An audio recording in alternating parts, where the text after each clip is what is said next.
Well, after all the spice late on day 3 yesterday, it continued here at Lord's today. Spice from Siraj with the ball, spice from the wicket from Bumrah, spice from an unlucky source in terms of Washington Sundar, who bagged 4. It then just continued on because at the back end of day 4, it is Bryden Cast now creating all the spice as well. We've had 14 wickets fall, just a little over 240 runs. It has seesawed all the way. India 57 for 3. Akashdeep is out there as the night watcher. His shoelaces are undone. He was sort of almost dressing himself as he ran down through the long room. It is all happening, DK. Where do you see it sitting at the moment? We've got a day and a little bit to go. How's India looking? As you asked me this question, I'm seeing WinWiz and it says 68% India, but I believe it is definitely 60% England right now. High. Oh, you're going completely the opposite. Yeah, okay. I really feel they've got 3 wickets already, 3 big wickets, and a couple of wickets more, and there's a World Cup pressure, and that makes you do very, very awkward and weird things. I think India have definitely kind of got themselves into a bit of a hole. Yeah. Ideally, you wanted to see past this day with 2 wickets, not more than that. You wanted to be around 75, 80, but it is definitely 3 wickets down, and England definitely hold the upper hand as of now. Gone upstairs. Going upstairs for a LBW review as well to Akashdeep, who is still tying up his shoelaces, I think. So 136 runs still needed by England. I see you nodding at your head there, Brody, that you agree with DK in terms of favouritism towards England more? It's been a really difficult session for India, hasn't it? Jaiswal panicked a little bit, I think, facing Jofra. And the big wicket, Shubman Gill, wasn't it? Given out, then referred, not out with a nick. And then Cast got him. Cast has steamed in from that pavilion end, created theatre, and that's what this Lord's crowd wanted this evening. They wanted to get behind the team. They wanted to roar the team on, and you need a bowler to make something happen. As we watch, not out, umpires call, so they keep the review. A few of those today. If India stay 3 down, I think this is such a fascinating day tomorrow. Yeah. Incredible day tomorrow, you can't call it.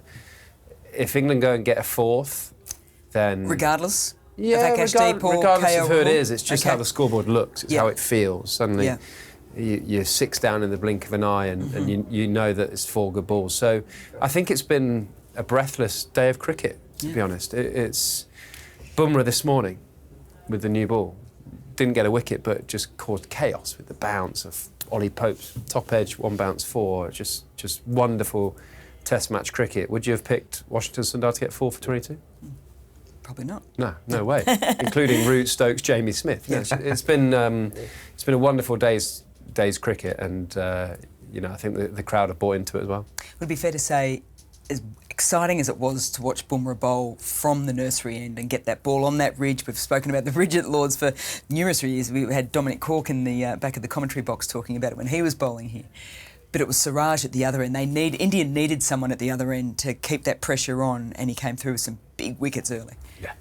I thought he bowled nicely. From the first ball, he ran in really hard. He got actually tonked down the ground, first ball by Ben Duckett. But since then, he was just up and running. He knew his plan. He wanted to deliver, and most importantly, he wanted to make sure that there was a difference from that end. He got 2 wickets, Pope and Ben Duckett, very early on, and it just opened the floodgates for India, and they made inroads. And as we speak, England getting a taste of their own medicine. Last 5 minutes yesterday, England took time. Now Akashdeep just taking his own sweet time, saying, England, here we go. I'm going to try and delay it as much as possible. The physio's just come out to re-strap his thigh pad, which is, I don't think I've ever seen that. I've never seen that before, no. The ball hit him in a very awkward place. I don't know if he's going to come back tomorrow. Bit of magic spray. A bit spray. of cold spray. It takes time. He's just about wearing his gloves, and he's about to get ready. And yes, Mel, you can go on with your next question because Akashdeep is almost there. He's almost ready.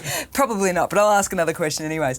Interestingly, was the shot selection. You talk about pressure for India batting. There's almost, and as we do that, we're just having a look at the screen, and there's more chit-chat now between Duckett and KL Rahul. That will continue on. The spice from yesterday is playing in again. Washington Sundar, 4 wickets, but it was sweeping. So Joe Root out sweeping, Stokes out sweeping, Harry Brook out sweeping. Was that pressure? Was that the skill of Washington Sundar? Because they're all Joe Root, we can hardly remember him ever missing a sweep shot, but he's got his feet into the wrong position, he exposed, he's got bowled behind the legs. What was going on there? So Joe Root, if you did observe the match, in the previous over, hit a sweep and the ball kind of drifted into him and he got into a lovely position to do it. This one, he did get into a nice position, but the ball drifted slightly away and he lost track of where it pitched because it doesn't turn as much for Washington. If you do look at all his wickets, most of his wicket batters played for the one that came back in and it actually beat the outside edge as an off-spinner. And Joe Root was the other way where he walked in too much to play the sweep, put his front foot across a tad too much, and that ended up getting him into an awkward position where he lost sight of the ball, which just pitched under him and just hit the leg stump. It's not a dismissal that you'll see too often, but it is something that Washington is not going to forget, getting Joe Root at Lords. One of the sort of the benefits, I guess, of doing this review while the last 10 minutes is on is that we can sort of watch what's going on at the moment, and I can tell you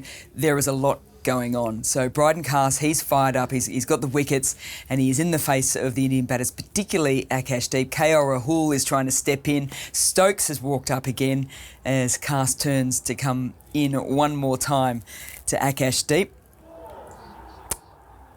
Oh, Cast likes it. He's up. I don't think there has been an edge as well. Pressure on the umpires as well, Stuart Broad. Yeah, and they've been decent tonight. I know the Gill was given out, but they had the referral. But yeah, it's that crowd, the emotion of everything out there. I think the umpires need to keep calm.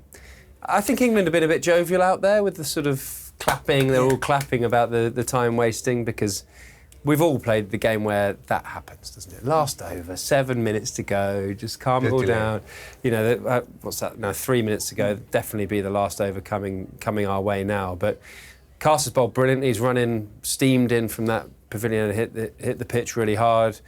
But the umpires will have, we always talk about Joe Root 99 day one, sleepless night, how was it? The umpires tonight will be restless. You're coming into a test match between two major nations. Series 1-1. Reviews been burnt. It's one of those that if you get it down to where there's no reviews left, the umpires will feel very stressed about that. So, they'll be hoping that the teams retain their reviews going into the final passage of play. We've seen famously Ben Stokes against Australia in 2019 sweeping. Would have been 3 reds given not out because Australia burnt their last review. Yep. So the review system is playing quite a bit of a balance in this test match going forward. Shubman Gill, he's a very up and front kind of captain. He was in the face of everyone last night. He's out now. How does he sort of speak to KL Rahul? KL Rahul wasn't backing down either to the next batters going in. Is he saying, you can engage, you can do however you feel is the best way to try and sort of counteract anything that comes from the England fielders? In all honesty, I don't think he'll say much to KL. I think he knows how to handle an international test match, so he knows it really well. But the one thing that he would be saying is speaking to people like Nitish Reddy, Washington Sundar, where they're still young, they haven't played as many test matches, and try and spread the information that he feels is important for them to succeed tomorrow. And it's going to be a very important day, a pivotal day in this test series. Almost every day we're coming with the cliched thing saying it's an important day, it's an important session. But that's how good the series has been. Honestly, every session at the start, you almost feel this session, this team gets it right, the game would change. I mean, you've been around for long enough in Test cricket, and it's quite a series, this one. It's very well fought, and there's not much to choose from. You just feel India's bowled well, India could just come and dominate, and then you have 3 wickets falling and 3 good players, 3 players in form, and you're thinking, wow. Every day I'm turning up at the end of the day thinking, okay, this team is ahead. At this test match, there's not much to choose from, both these teams. So it's Ben Stokes for the last over. Shoaib Bashir, so came out and batted, but hasn't taken the field today, can come onto the field at any stage to bowl because it's an external injury. How important is he going to be? Yeah, I mean, we've seen it just darting around for the seamers, haven't we, a little bit? But we saw the damage the Indian spinners did. So I think the English seamers will bowl for an hour tomorrow and see if it moves like it did for Bumrah this morning. And then Bashir will come on at 12 o'clock onto the field and probably start and see what happens. Yeah. In that first hour of play, you're probably going to move it on another 30, 40 runs. India will be over 100 and the game will look very different. But, I'm sure we'll see him bowl in this second innings. But what Stokes won't want to do is bring him on with 40 needed, and he's got to figure out how he feels and settles. And give a couple of free boundaries away. So Stokes will want to use him early enough to make sure he's... Oh! Bowled him. That's Stokes. He's the man for every moment, isn't he? So last over of the day, and it's Akash Deep who's out as the night watcher. He has been absolutely skittled by the England captain. That will be the end of the day's play as well. And what we're saying, both of you have pretty much said if they got a wicket prior to the end of play, and if India were 4 down, it is well and truly in favour of England. Look, England are on top, but I think Akash Deep has done his bit, which is not to make sure Rishabh Pant bats today. Yep. That's the only sole reason that he's been sent there. He's managed to achieve it. Now it's up to Rishabh Pant and KL Rahul tomorrow. And we have another important day, an important day in the series.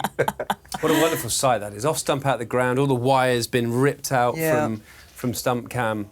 This drone shot or the spider cam shot would just be spectacular. So yeah, you have to say that is England's session, don't you? 4 wickets.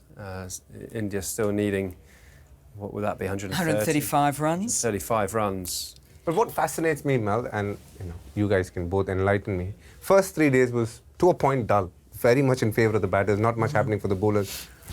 How do we have 14 wickets on the 4th day suddenly?